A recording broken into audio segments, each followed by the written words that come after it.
Well, nearly 100 years after being completely wiped out of the province, a group of volunteers successfully reintroduced the Trumpeter Swan into Ontario in the 1980s.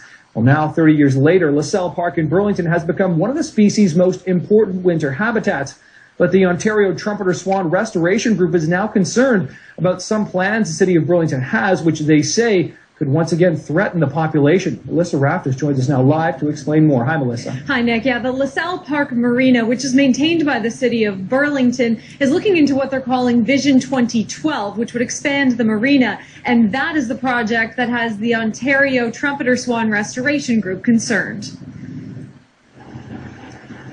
You can spot a trumpeter swan by its black beak and the distinct squawk that gives it its name. But up until about 20 years ago, you wouldn't have seen one in the Burlington area at all because they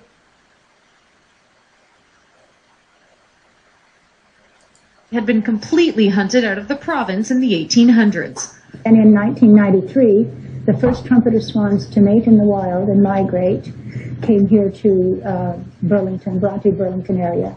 Beverly Kingdon has been working with the Ontario Trumpeter Swan Restoration Group since the early 80s and helped to reintroduce the species to Ontario. She keeps a close watch on the more than 200 trumpeter swans which make LaSalle Park their winter home.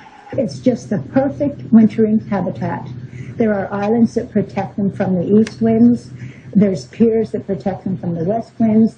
LaSalle Park Marina pulls its temporary docks out of the water before the swans arrive in October and waits until they migrate back north in March before putting the docks back in. But new plans to possibly expand the marina have Kingdon worried. They're going to be there permanently year-round. So the area that the swans use now will be dock area. The wave break is... She's also concerned about plans to put in a wave break, which would freeze the waters where the swans look for food. But the Burlington manager of Community Development Services says the city is looking carefully at all possible environmental impacts. There's a consulting company who is looking after the environmental assessment, and they assess all areas of habitat. She says if issues arise during the assessment, the city will have to look at different options for the expansion.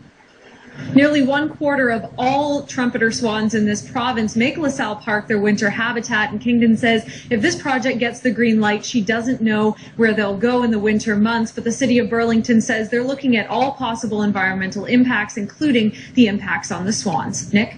All right, thanks a lot, Melissa Rafters reporting live.